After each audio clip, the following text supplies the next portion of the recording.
Bueno, y justamente hoy les decía yo, nos endeudamos. Vamos a hablar de esto, que es un tema sumamente delicado. Nos ha pasado en los últimos años que hubo un boom económico, llegamos a tener tasas de crecimiento hasta el 14%, y por supuesto hubo dinero, y hubo mucho crédito, y estaban las tarjetas, y tuvimos los Black Friday, y bla, bla, bla, y bla, bla, bla. Y mucha gente se endeudó hasta la maceta sin saber en qué se estaba metiendo. Bueno, hoy vamos a hablar de esto. ¿Cuáles son los riesgos para el deudor? ¿En qué ocasiones conviene endeudarse y cuándo no? ¿Cómo enfrentar a nuestros acreedores que hoy tienen no solamente la presión de los cobradores, sino el Poder Judicial que les sirve como herramienta de chantaje casi en muchas ocasiones? Vamos a hablar de todo eso, ya les cuento. Estoy con Juan Vicente Talavera, el secretario general de la Secretaría de Defensa del Consumidor. ¿Qué tal, Juan Vicente? ¿Cómo estás? Gracias por venir. Muy buenas noches, el agradecido somos nosotros. Bueno, estoy también con Adriana Franco, ella es economista, es vicepresidenta de Cavida. Hola Adriana, ¿cómo estás? Buenas noches, muchas gracias por la invitación. Gracias por venir. Y estoy con Eduard Arca, él es director del Centro de Atención al Deudor. ¿Qué tal, Eduard? Buenas noches, Luis, gracias por la invitación. Bueno, quiero empezar un poco con algo que me estabas contando antes de empezar el programa.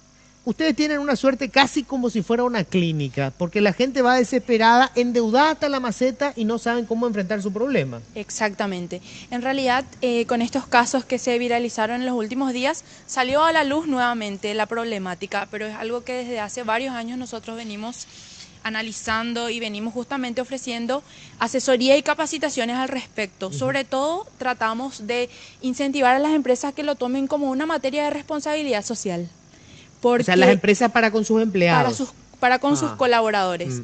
Porque, ¿qué pasa? Lo que estabas comentando, muchos jóvenes tienen su primer empleo. Lo primero que se les dice es, firman un contrato y se les da un kit de pago de salario. Se les entrega una tarjeta de débito, una tarjeta de crédito. ¿Y cuándo se nos enseñó a usar dinero? En la escuela, en el colegio, en la universidad. Nunca. ¿Se nos enseñan? Nunca. Nunca se nos enseña a usar dinero. Y si en la casa no se nos habla de eso, es como una herramienta que nunca aprendimos a utilizar y tenemos la libertad, tenemos la facilidad de financiación, la facilidad de acceso al crédito y los jóvenes a los 19, 20, 23 años ya están súper endeudados. Por eso queremos instaurar como un tema de responsabilidad social de las empresas. Desde el primer empleo debemos capacitar. Y también ver qué ya podemos hacer con esas personas que ya tienen un problema que ya va más allá de un par de años. Ya tienen, digamos, la deuda, ya están endeudados hasta la maceta. 23 años tienen una deuda para 10 años. Por ejemplo, yo soy docente universitaria y aprovecho en las discusiones con mis alumnos de darle algunos tips de finanzas personales y le digo, chicos, el límite saludable de endeudamiento, porcentaje de ahorro ideal, y me dicen, profe, chicos de entre 18 y 23 años, me dice, profe, es demasiado tarde. Ya estamos hasta el cuello. ¿Por qué no nos enseñaron esto en el colegio? Sí, interesantísimo. Fíjense esto, pregúntenle a sus hijos, usted tiene hijos de 22, 23 años, ¿cuánto debes, papito? A ver un poco tu tarjeta, pasame tu extracto, porque ustedes ni saben a veces, ese celular nuevo que tienen ahí, no se lo regaló, no cayó del cielo. Juan Vicente, esto tiene, digamos, dos aristas. Por un lado, el tema de que no tiene luego formación el consumidor, ¿verdad? Que se va y toma los créditos. Pero por el otro lado son pasto fácil de los que van a colocar sus créditos que muchas veces aparecen disfrazados como venta de electrodomésticos, lo que fuera, porque en realidad es usura. En cierta forma esa es la conducta constante en los últimos tiempos, como bien lo estamos sosteniendo todos, ¿verdad? La idea básica estriba en la falta de información. La información es la que es un precepto constitucional a ser respetado y es lo que en este caso es lo que falta. La adecuación educativa en base a la información. La Secretaría de Defensa del Consumidor ya desde el año 2016 viene practicando la información financiera en los colegios, que como bien lo dicen los jóvenes, hoy en día son los principales consumidores. Basta recurrir simplemente al tipo de mercaderías que más se adquieren son los celulares. El 80% virtualmente son jóvenes. Es por ello que la información es básica y fundamental para defender los derechos del consumidor. Eduard, además, digamos que tenemos, por un lado, gente sin información, sin educación financiera. eh, grupos que han encontrado un gran negocio en esto, o sea, gente sin formación que fácilmente va a tomar un crédito. Pero además se ha creado como un sistema para que opere como el cobrador de este modelo. Claro, un poco lo que decía la economista, ¿verdad? Y el doctor Zárate, falta mucha información. Y no solamente información en la utilización del dinero y de la finanza personal, familiar, empresarial, ¿verdad? Que tiene que venir desde chiquitito, ¿verdad? Sino que también los riesgos que acarrearía esa falta de pago. Porque todos sabemos que las deudas tienen que ser pagadas, ¿verdad? El mercado nos ofrece un montón de situaciones de créditos, ¿verdad? En donde evidentemente esos créditos los podemos tomar o los podemos dejar. Lo más fácil, ¿verdad? Y especialmente en el segmento de los jóvenes, ¿verdad? Es tomar ese crédito para hacer la compra de un celular, un televisor, o cualquier cuestión que no es en la mayoría de los casos necesaria. Pero también tienen que saber que si no pagan esa deuda, tienen el riesgo de entrar en una mora, ¿verdad? Y entrar en una situación que se viralizó hace poco, ¿verdad? Que serían las llamadas, ¿verdad? En estos casos extorsivas, ¿verdad? Y en un caso mucho más grave, ¿verdad? Una situación de demanda judicial, ¿verdad? Por eso nosotros, dentro de lo que sería el centro de atención al deudor, evidentemente instamos, ¿verdad?, a que haya una educación financiera, pero la mayoría de las denuncias que recibimos o los reclamos o los casos que recibimos son justamente de personas ya que están endeudadas hasta el cogote, como se dice, ¿verdad? Y vienen ya con que le van a rematar la casa, con que ya tienen denuncias extorsivas o amenazas extorsivas, llamadas extorsivas, y ahí viene el problema. Entonces también esa educación financiera tiene que ser una educación financiera global, preventiva, ¿verdad? Y de conocimiento de los derechos en el caso de que eventualmente no se puedan cumplir las obligaciones. Para que la gente tenga una idea de la gravedad de esto, en las últimas semanas hemos tenido por lo menos 3 crímenes. Miren lo que es esto, ¿no? De crímenes por encargo de gente que estaba endeudada y le estaban por ejecutar la escasa propiedad que tenían. Claro. O sea, llegó tal el nivel de desesperación que recurrieron al crimen. O sea, qué grave es lo que nos está pasando. Lo que pasa, Luis, ¿verdad? Que la situación de acoso es una situación totalmente psicológica, ¿verdad? En ese audio que escuchamos, ¿verdad? Tenemos hechos punibles cometidos. Tenemos directamente un hecho punible de coacción, en donde la otra persona le está coaccionando, le está obligando a que realice tal o cual acto, ¿verdad? Para cumplir con su objetivo. Estamos hablando de la famosa cobradora de una entidad financiera. Claro, que le dice, anda a robar un banco, si es necesario, pues me vas a pagar. Ese es otro delito. El primer delito es la coacción. El segundo delito es andar a robar un banco. Claro. O sea, es la instigación a la comisión de un hecho punible. ¿Verdad? Entonces, ¿qué pasa? Esa persona que también es una trabajadora, ¿verdad? Entonces está llamando y tiene que cobrar como sea. Sabe que ese deudor está en una situación psicológica, depresión, ¿verdad? En donde puede actuar de varias formas. Puede quitarse la vida. Tenemos casos de personas que familiares suyos se quitaron la vida porque fueron atosigados. Tenemos casos de gente que sufre de enfermedades, infartos, preinfartos, gente que se fue del país, gente que perdió su familia, que se separó. Y tenemos otros casos más graves en donde la reacción es en forma agresiva. Entonces voy a atacarle a mi acreedor porque es la única forma que yo me puedo escapar o salir de esta situación de atosigamiento. Entonces la situación que se viralizó con este audio es mucho más grave y es un escenario que va a abrir muchas aristas, tanto en lo que sería el reclamo extrajudicial, ¿verdad? Que sería esto, ¿verdad? Y lo que sería el reclamo judicial. Dentro de lo que sería el ámbito judicial, Luis y señores, los deudores están totalmente desprotegidos. Un gran porcentaje de los embargos, y solamente embargos que hoy día se ejecutan en el Poder Judicial, son embargos excesivos y desmedidos.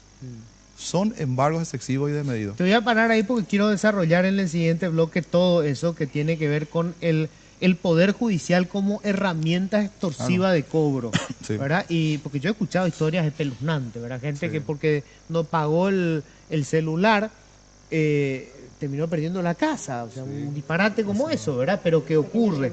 Ahora, me gustaría un poco, Adriana, sobre todo, hablar de lo que supone la persona que asumió una deuda, no pudo pagar, entró en Inforcom, tiene una demanda, o sea, hay una muerte ciudadana acá. Exactamente. En realidad la gente muchas veces no le da la dimensión adecuada a lo importante que es nuestra reputación crediticia. Sí. ¿Verdad? No se valora eso. Eso es un activo que tiene cada persona y que muchas veces hay gente que...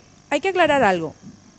No toda deuda es mala. Hay deudas buenas y deudas malas. Totalmente. El endeudamiento es una herramienta súper interesante, súper importante. Es más, capaz no tendríamos bienes importantes, casa, auto, si no pudiéramos recurrir a deudas. Ahora, el sobreendeudamiento es una situación totalmente diferente. Y como estaba comentando, es una circunstancia que tiene varias aristas.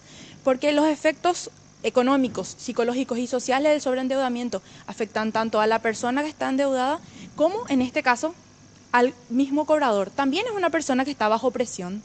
También es una persona que sufre estrés, sufre ansiedad y tiene la misma preocupación de llegar a fin de mes. Y ese endeudamiento, el límite saludable de endeudamiento es el que es muy desconocido. La gente te dice, tuve que recurrir al usurero porque el banco no me dio. Y el banco, ya la cooperativa y la financiera ya le dijeron que no, entonces recurren a los usureros, sí. ¿Verdad? Entonces te dicen, pero la financiera o el banco o la cooperativa fueron malos, ¿verdad? Porque no me quisieron dar el crédito. Sin embargo, muchas veces no se dimensiona de que se hace un estudio del presupuesto personal, se analiza un nivel saludable de endeudamiento y ya se ve si no vas a poder pagar, se recomienda no dar el crédito. Pero la gente lo que hace es cubrir un pozo haciendo otro pozo. Claro. Ya estoy súper endeudado, consigo un crédito para pagar mi deuda de tarjeta de crédito.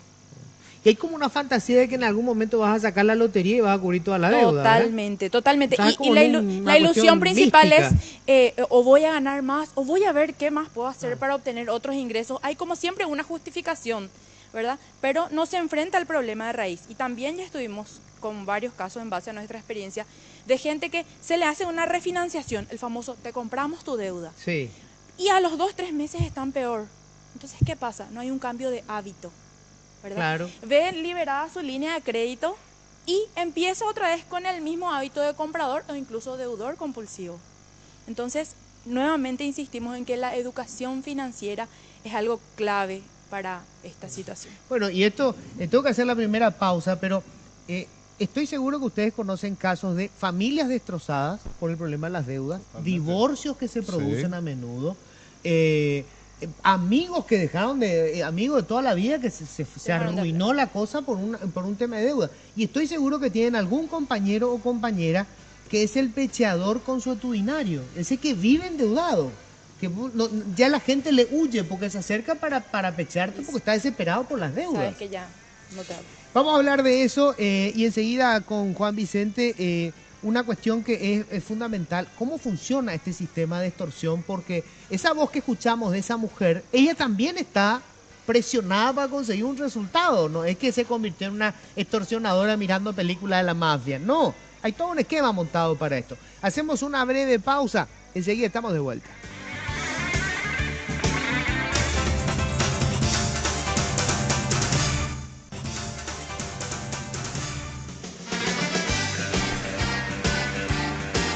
En Tigo trabajamos para darte la mejor red para navegar del Paraguay, que es también la de mayor velocidad, certificada por Ookla, líder mundial en testeo de velocidad móvil, como la mejor red de internet móvil del Paraguay. Contigo puedes subir tus fotos y descargar tus contenidos a máxima velocidad. En Tigo, el centro sos vos.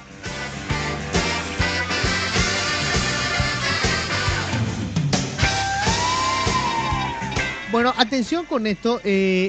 Esta gente que llama para reclamar el tema de pago de deuda, que en una institución inclusive dijeron, las tenemos que echar, qué pena porque es nuestra mejor funcionaria. Claro, era la mejor funcionaria porque era la que conseguía cobrar. Pero además, Juan Vicente, esta gente normalmente cobra de acuerdo con cuánto consiguieron cobrar. Es así, los informes confidenciales que nosotros tenemos referente a este estilo de coacción por vía telefónica, es que ellos tienen fijadas metas para cumplir y para eventualmente hacer un recupero de una determinada suma de cantidad. Como así también tienen ellos metas que deben cumplir, que tienen que hacer aproximadamente 60 llamadas por día. 60 llamadas por día. Así mismo, a todos los acreedores que tengan en su lista, ¿verdad? Y es por ello de que este método extorsivo inclusive les beneficia a estas financieras descontroladas, porque en realidad ese es el término, porque estas financieras no están controladas por el Banco Central de Paraguay. Recurren a cualquier tipo de método, ¿verdad? Llaman a los parientes, llaman a los referentes comerciales, llaman al jefe del trabajo y extorsionan que si no pagan dentro de un plazo debido, que cumplidamente van a ser demandados. Y la pregunta que siempre hacemos en la Secretaría de Defensa del Consumidor es ¿por qué no demandan? ¿Qué necesidad hay de extorsionar o digamos de invadir el ámbito privado ya de estas personas que en cierta forma, porque tienen dilemas financieros y porque son explotados en su necesidad, es que son pasibles de este tipo de inconductas? Eduardo, en algún momento esto, a ver, una persona endeudada con demandas muere civilmente. O sea, digamos, se complica tremendamente conseguir empleo. Es más, las relaciones, ¿verdad?, interpersonales se van arruinando. Claro, antes que nada, lo de la muerte civil es relativo, ¿verdad? Y ese es el estigma, ¿verdad? Yo tengo una deuda y yo me muero civilmente, ¿verdad? Existen varias... ¿Y por qué funciona el sistema de llamadas extorsivas? ¿Por qué siguen? Porque son efectivas. O sea, siguen las llamadas extorsivas porque son efectivas, ¿verdad? Pero hay diferentes situaciones inclusive de negociación, ¿verdad? Para el pago de una deuda. Así como dijimos, ¿verdad? Al asumir una obligación, evidentemente la persona tiene el compromiso de pagar esa obligación, ¿verdad? Si es que tiene una demanda, hay que ver qué tipo de deuda es, ¿verdad? Y qué nivel de deuda es, ¿verdad? Una demanda no es la muerte civil, sino que existen varias aristas y varias soluciones para el cumplimiento de esa obligación. Puede ser una negociación, ¿verdad? Puede ser una refinanciación, inclusive, ¿verdad? O si existe una demanda, igualmente puede ser una negociación a través de un pago negociado. Existen varias situaciones que la ley, un abanico de situaciones, elementos que la ley nos da para poder llegar a una negociación y el pago efectivo de la deuda, ¿verdad? Ahora, ¿qué pasa? ¿Verdad? Evidentemente, tenemos del otro lado personas que hacen este tipo de llamadas, ¿verdad? Y así como decíamos en la primera parte del programa, ¿verdad? Ya en un escenario judicial tenemos una situación en la que la mayoría de los deudores está indefenso. Tenemos casos en donde personas no sabían que eran demandadas y reciben la notificación del remate de su casa. Es la primera notificación. Y había sido que ya vino todo un proceso prejudicial, judicial, notificaciones, y recibió el día de remate, ¿verdad?, a lo mejor la noticia de que se está rematando su propiedad. Pero eso no es un accidente, eso está preparado para que sea así. Claro, existen situaciones que evidentemente nos hacen pensar de que existe un esquema para que el deudor esté totalmente indefenso, ¿verdad?, y no pueda defenderse ante una situación como esa, o hasta un remate judicial, por ejemplo. O tenemos los casos de embargos excesivos. Tenemos casos de personas que con deudas de 5 o 10 o 20 millones corren riesgo o inclusive perdiendo sus propiedades. Claro, porque lo que me explicaron en una ocasión, Eduardo, yo no sé si esto es así, cuando se hace de manera tan acelerada y sin que esté informado el deudor, de repente se llevó a remate ya la casa. La casa vale 200 millones de guaraníes. Se hace un remate y resulta que el acreedor se adjudica por el monto de la deuda en el remate. Entonces se va por 20 millones de guaraníes una casa que cuesta 120 millones de guaraníes. Claro, y eso hay, pero muchísimos casos en el Poder Judicial, Luis, ¿verdad? Hay muchos casos de ese tipo de lo que serían bienes muebles, bienes inmuebles, rodados, y lo que es el caso más común, el tema de los maestros, ¿verdad? Tenemos 80.000 maestros, de los cuales hay un segmento de 5.000 en donde el Estado le encuentra un viso de solución al comprar una deuda, ¿verdad? Y personas que tenían el descuento del 100% del salario, no olvidemos que el salario es parte del activo de la persona, el salario le tiene que llegar a ese docente o cualquier persona, y tenemos un grupo de 75.000 docentes que siguen siendo embargados en la totalidad de su sueldo y no cobran un solo guaraní, cobran 0 guaraní. Entonces, ¿quién hizo los embargos? ¿Dónde vinieron los descuentos? ¿verdad? Porque no es que está protegido, es decir, hasta cierto porcentaje nomás del salario te pueden descontar. Bueno, y eso es lo que eso es lo que justamente refleja esta llamada. Esta llamada es para estudiarla muy atentamente. No es una broma como dijeron en algunos momentos. O sea, le dije de broma tal cosa, no es ni una broma. ¿Por qué la persona que está llamando le dice, te voy a embargar el 100% del salario? Porque está segura que así va a ser. Y porque está segura que alguien va a embargar ese 100% del salario. Y lo más preocupante es que eso se da. El 100% del salario, diciendo la ley que vos podés, o sea, te pueden embargar el 25% con una deuda comercial, no más del 50% en deudas acumulativas, incluyendo la demanda de una prestación alimentaria. Sí. Y un 50% tiene que ser libre para el trabajador. Hoy día se embarga y se descuenta el 100%. Y eso es ilegal. Pero totalmente ilegal. Eso es ilegal, es absurdo. Estamos volviendo a la etapa de la esclavitud. Ahora, quiere decir que hay jueces que se están prestando a violar la ley para convertirse en cobradores compulsivos. Pero ya hubo denuncias que están en la fiscalía, justamente la doctora Teresa Sosa, que hizo una investigación muy exhaustiva, ¿verdad? Y donde estas personas, o en el caso de los profesores, firmaban documentos donde no sabían ni qué firmaban, ¿verdad? Donde había sido que figuraba que le entregaban un electrodoméstico, había sido que era dinero en efectivo, ¿verdad? En donde ellos mismos autorizaban el 100% del descuento, en donde tenían demandas, ¿verdad?, judiciales, en donde no pudieron defenderse, porque todos figuraban en un mismo domicilio, entonces no pudieron defenderse y se le embargó el 100% del salario. Entonces, no solamente la situación de llamadas extorsivas, de embargo remate de bienes inmuebles o de muebles, sino también el gran negocio es el embargo de los salarios de los funcionarios públicos y privados. Y privados. Sí. Y privados, no solamente los funcionarios, pero tenemos también denuncias de funcionarios privados que tienen el 100% también de los embargos de su salario, no perciben absolutamente nada. Entonces, ¿qué pasa? Existe un temor, y ese es el problema, Luis, ¿verdad? La gente tiene miedo al reclamo, la gente tiene miedo a contar que debe. Entonces, ese miedo y esa falta de educación financiera, como dijo la economista, ¿verdad?, hacen de que él oculte. Una cuestión natural de la deuda es de que la deuda nunca es ostensible. Vas a contar cualquier cosa menos que tenés deuda, ¿verdad? Claro. No es ostensible. Entonces, ¿qué pasa? Lo que dijo justamente la panelista, ¿verdad?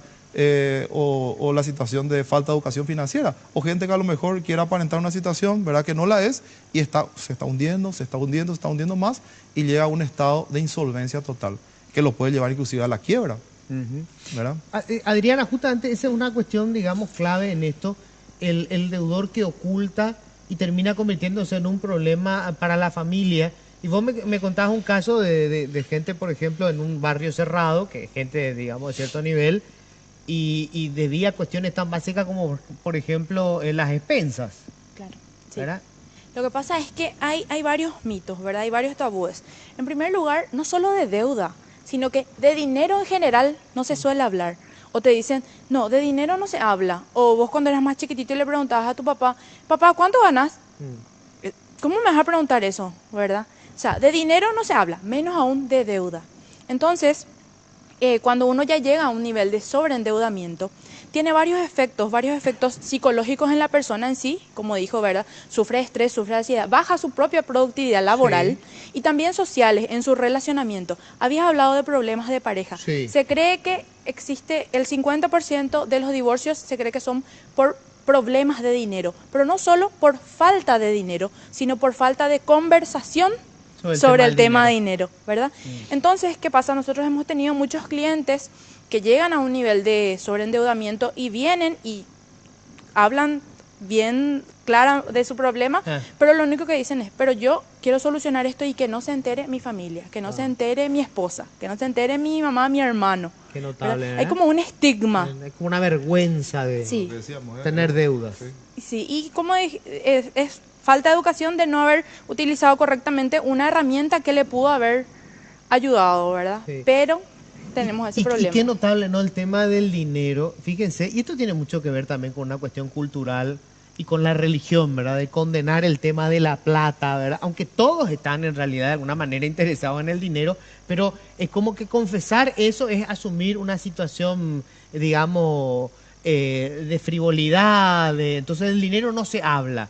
Al nene no se le habla de, mira, papá no tiene plata, no le alcanza la plata, porque esa es una cuestión como vergonzosa, ¿verdad? Claro, y justamente a veces uno se pone los límites, ¿verdad?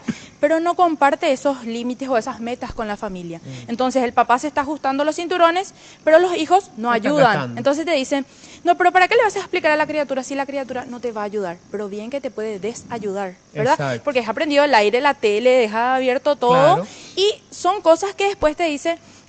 y encima no solo hay que hablar de palabras, hay que hablar con el ejemplo, porque te dicen, vos no te puedo pagar tal cosa, no te puedo comprar tal cosa, pero después ellos ven que los papás van al shopping o todos los viernes se compran algo para el tercer tiempo, ¿verdad? Entonces las criaturas, los chicos saben y dicen, no, entonces sí hay plata, o como ahora te dicen, si no les educamos, te dicen, yo quiero tal cosa, no tengo dinero, anda al cajero. Ahí está. Tengo que hacer la pausa, vamos a seguir hablando de esto. Piensen nomás en esto. ¿Cuánta gente conocen ustedes que están endeudados hasta la maceta, pero llegó el cumpleaños del hijo y hacen una farra que tiran la casa por la ventana? ¿Verdad? Sí. Y todo el mundo dice, che, después no era que estaba tan mal. ¿Qué pasa? Se endeudan. Exacto. Se endeudan, ¿y cuáles son las consecuencias? Entonces todo empieza tiene un proceso financiero, ¿verdad? Preventivo de educación y también una situación de riesgo, ¿verdad? Pausa, ya volvemos.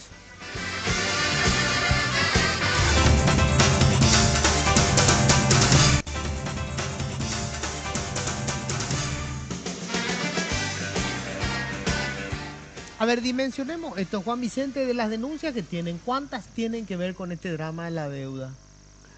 Bueno, realmente para nosotros como institución generadora y receptora de quejas ciudadanas, cada día para nosotros es mucho más peligroso y también mucho más preocupante por el hecho de que en este trimestre hemos recibido más de 1.800 denuncias y reclamos, entre las cuales campean en primer lugar las cuestiones financieras, un 18%, o sea, tenemos más de casi 300 consumidores que vienen a quejarse por este abuso, ¿verdad? En todo tipo, digamos, en lo que se refiere en la situación financiera de cada consumidor. Y es por ello de que nosotros instamos a la ciudadanía, al ciudadano, que se acerque a la Secretaría de Defensa del Consumidor, primeramente a informarse, segundo, a hacer su queja, ¿verdad? Por el hecho de que muchas veces, para no decir en altísimo porcentaje, en realidad son, por culpa de la mala información, son estafados. Y es por ello de que la Secretaría de Defensa del Consumidor insta a quejarse. La queja es un derecho constitucional, como así también ese ejercicio debe hacerse todos los días si es necesario. El concepto de ahorro es algo que desapareció hoy de la familia. En realidad, tanto en Paraguay como en Latinoamérica en general, hay muy poca cultura del ahorro.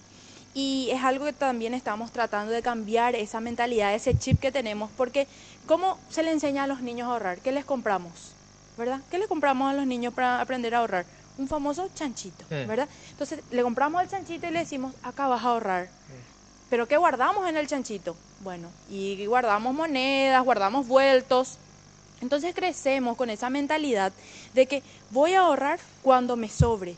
Pero como a mí no me sobra nada, yo no puedo ahorrar. No tenemos al ahorro como una prioridad. Y entonces siempre es, cuando gane más, voy a ahorrar. Pero a medida que ganamos más, nuevamente tenemos otras necesidades. Queríamos una moto, ahora queremos un auto. Claro. Queríamos ir al parque, ahora queremos ir al shopping. Entonces, nada más van cambiando nuestras necesidades y la cultura del ahorro es casi nula en nuestro país. Y sobre todo, se dice que lo ideal es ahorrar el 10% de nuestros ingresos mensuales como mínimo. Pero no es lo mismo empezar desde el primer empleo que empezar a los 45 o 50 años. Cierto. Porque el tiempo que tenemos para acumular ese capital para nuestra jubilación, si vamos a hablar de un fondo para jubilación, es mucho más reducido. Sin embargo, si desde el primer empleo ya tuviéramos esa noción, esa conciencia del ahorro, el monto que deberíamos destinar a ese fondo sería mucho menor y mucho más fácil de alcanzar. Eduardo, somos una sociedad altamente endeudada. Totalmente. Totalmente. Y el gran problema es que esa educación financiera no empieza desde los más chiquitos, ¿verdad? Yo creo que la educación financiera tiene que ser tiene que ser tomada muy en serio y tiene que empezar en las aulas, ¿verdad? Porque justamente nosotros llegamos ya a una situación en donde podemos decir y hablar de lo que sería una educación financiera, pero el problema ya está instalado. O sea, el problema hoy día está instalado y tenemos una sociedad paraguaya que está totalmente endeudada. O sea, por eso decíamos que el problema es mucho más grave. Y esto es un proceso que tiene que iniciarse ya nomás, porque la sociedad va a seguir endeudándose y van a seguir los problemas. Y la deuda es un problema totalmente social. Aparte de ser un problema personal, familiar, empresarial, es un problema totalmente social. Tiene una arista económica, patrimonial y tiene una arista personal, ¿verdad? O sea, la situación de lo que sería el sobreendeudamiento, ¿verdad?, pasa básicamente por la falta de cultura financiera, pasa porque también esa cultura financiera, un poco por la información que nos llegan, los créditos son blandos, son tentadores, son invasivos, ¿verdad? Por eso yo celebro también un proyecto de ley que ojalá se promulgue, ¿verdad?, en donde se limita las notificaciones de carácter invasivo. O sea, vos ya no vas a poder recibir una notificación de un crédito que vos no solicitaste, de una base de datos que no sabe quién le dio y no sabe cómo consiguieron. Eso ocurre todos los días a través del teléfono celular. Todos los días, yo recibo, o sea, claro, crédito de 1 millón, crédito de 2 millones, crédito de 5 millones. Ya está, pase a retirar su crédito. Pase a retirar su crédito. Usted salió sorteado para retirar su crédito. Sí. O sea, entonces, existe una situación en donde el mercado te ofrece demasiadas facilidades para acceder a un crédito. Y ahí viene el problema del sobreendeudamiento. No existe una limitación y tampoco no existe un control de las entidades prestadoras en cuanto a los riesgos que pueden tener.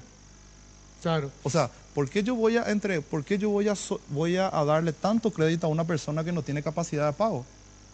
O sea, ¿cómo salió el crédito para llegar a esa persona?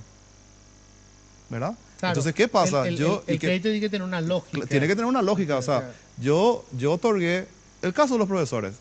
O sea, ¿por qué el 99% de los profesores están endeudados? Y no solamente los profesores, de los funcionarios, especialmente los funcionarios públicos. Porque de algún lado salió el dinero. Pero ¿por qué salió el dinero y por qué llegó a parar a eso? Si le van a descontar el 100%. Porque saben que van a cobrar su dinero y van a cobrar el 100% del salario de todos ellos. No van a cobrar el 25% ni el 50%. Y ahí viene la situación de quién entra primero para cobrar. Una suerte del mensú moderno, esto es. Totalmente, ¿no? ¿verdad? La historia del mensú, que vos cobrás solamente para que tu acreedor se quede con la plata. Claro, pues entonces yo creo que, y ahí viene el problema justamente de lo que, ya volviendo al tema de los maestros, ¿verdad? Tenemos una profesora o un profesor que no cobra absolutamente nada, que cobra 0 mensualmente y que trabaja de mañana, tarde y noche. Entonces, tenemos también un problema social en donde esa parte, esas personas, esos niños que tienen que recibir la educación financiera, ¿de quién tienen que recibir?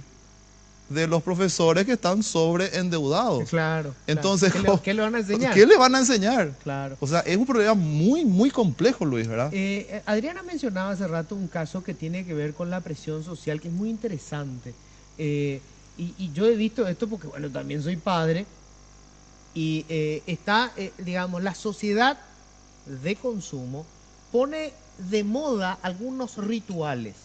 Nosotros cuando terminábamos la secundaria hacíamos chorizada, parrillada, lo que fuera, durante los 6 años de colegio para que en el último año te pudieras ir a Camboriú, que era el sueño del pibe, del pila, ¿verdad? Sí. Bueno, hoy se van a ir sí o sí a Disney. Se van a los 15 ya. Ya se van a los 15 y ya no están hablando de Disney solamente, ahora ya es Europa, y padres que no, porque yo digo a veces, bueno, ¿cómo pueden pagar estos padres? Yo tengo un muy buen ingreso, digamos, para lo que es mi carrera.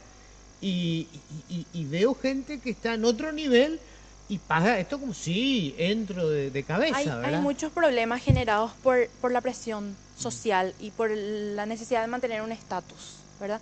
Porque los papás piensan, bueno, esa cuota puedo pagar, ¿verdad? Pero no analizan todo lo relacionado, el costo de vida de que su chico, su hija vaya Hasta a ese colegio, claro. ¿verdad? A la salida hay que ir al shopping, hay que usar ropa de tal marca, hay que hacer tal viaje, incluso los intercambios culturales, ni siquiera viajar a Disney por los 15 o nada, incluso eso tiene un costo y entonces los papás están endeudados hasta en la cuota del colegio.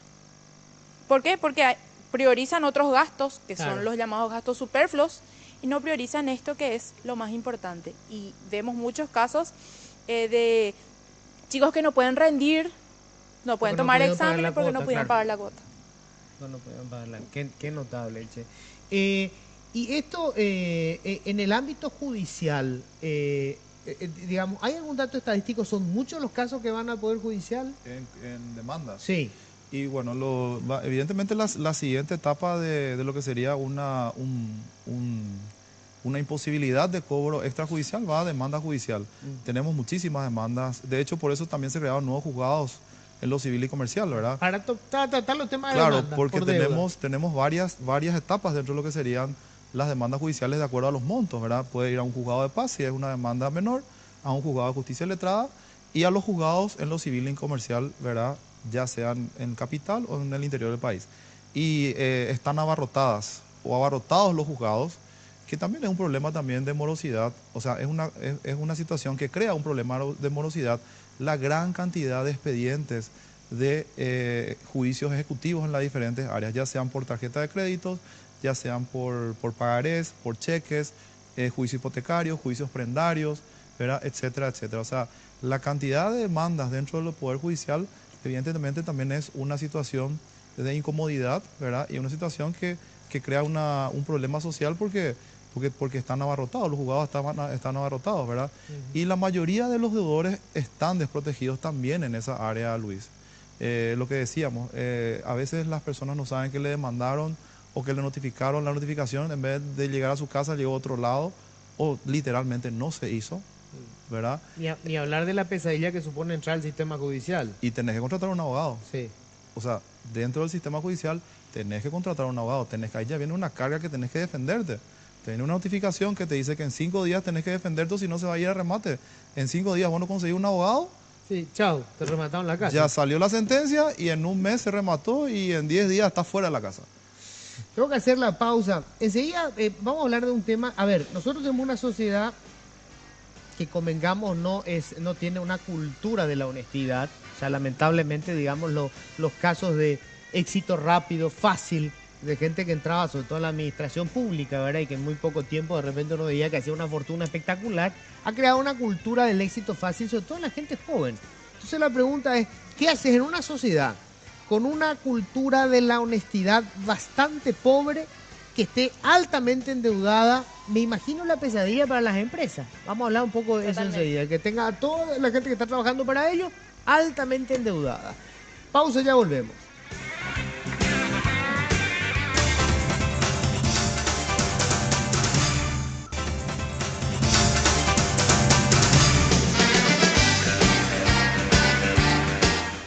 Bueno, dos temas para ir, me quedan 7 minutos, así que quiero dos temas que vamos a mencionar rápidamente. Uno, el drama que supone para las empresas tener a todos sus trabajadores altamente endeudados. Sí, totalmente.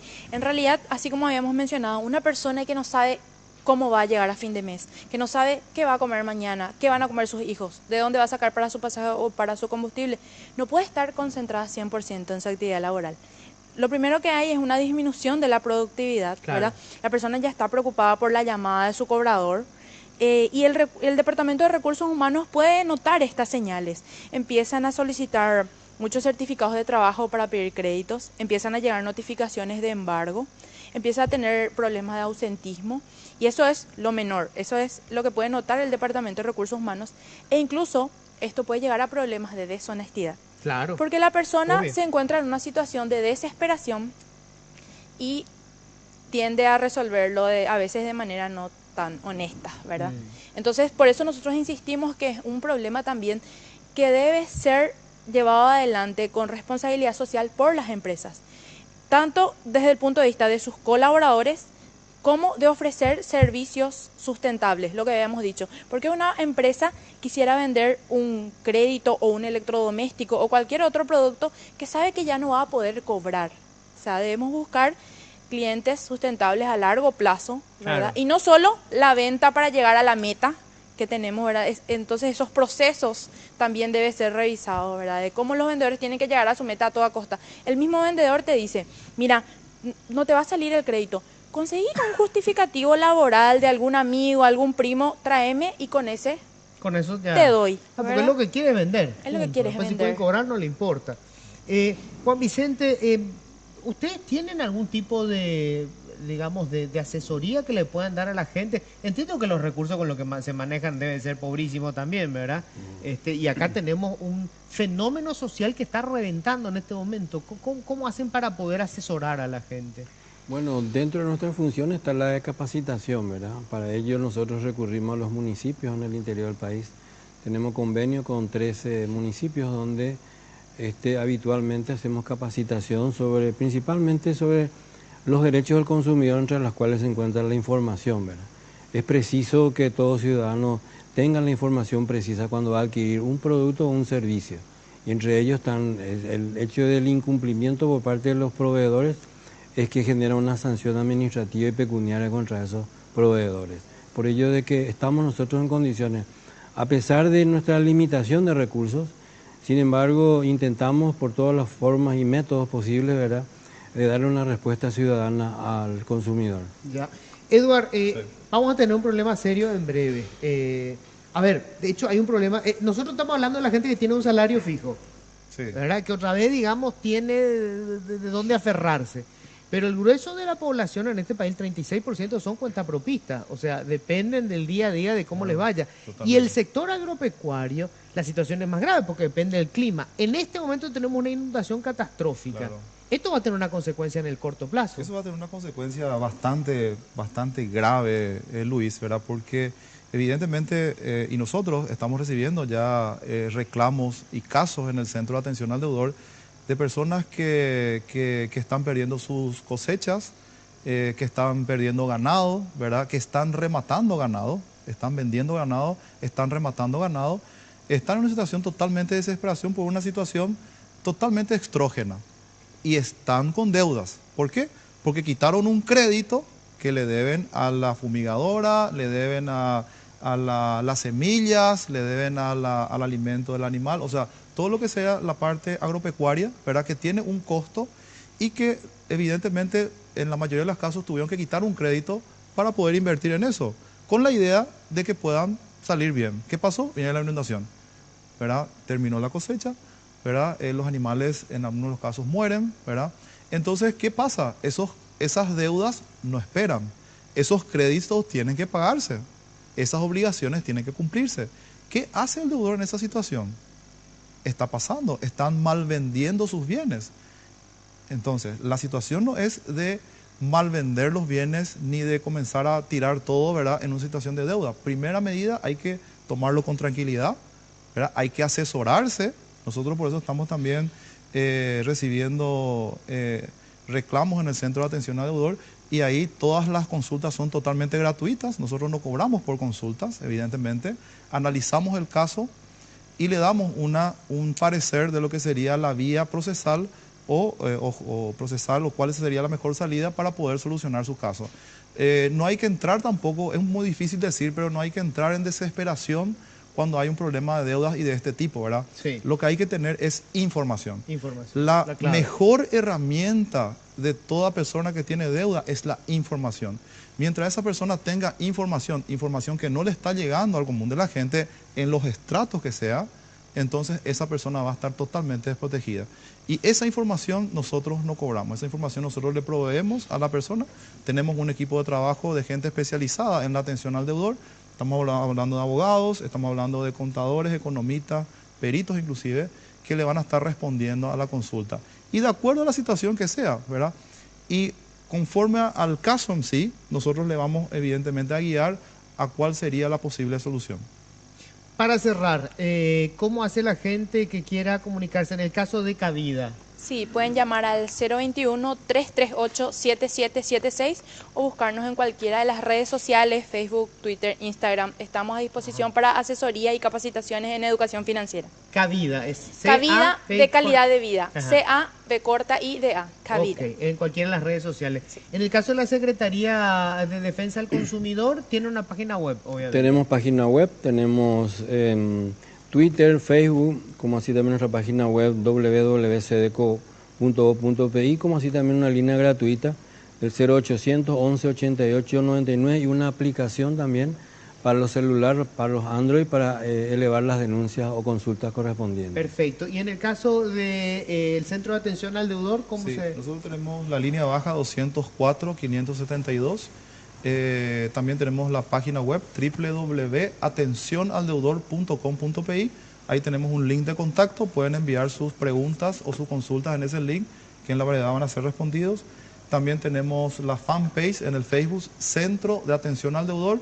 Igualmente ahí pueden enviar sus consultas y van a ser atendidos.